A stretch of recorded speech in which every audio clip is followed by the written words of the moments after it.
So today I wanted to take a moment to spend some time with Children of the Lamp before I send it on its way in my Adopt-a-Book series. Sticking to it. This book is I think the first in the series. It's the I messed this up. Akenhaten Adventure. So this book, I think it appealed to me as a kid, as a reader, because it was one of the few books that I read that was a bit more, had a modern sensibility. It was published in 2005. Well, modern, relative.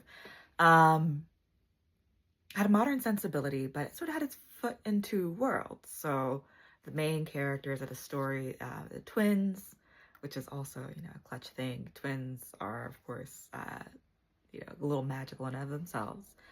But these twins, they live in London, they grew up in London, but no spoilers, they have a connection with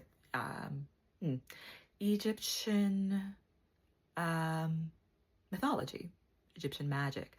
So reading this book sort of felt like it was introducing me to a worldview, a perspective that I'd never experienced before. It's very into Greek mythology, very into Roman mythology. I didn't know much about Egyptian mythology. So as a kid, I really enjoyed Children of the Lamp, and included in my little personal collection.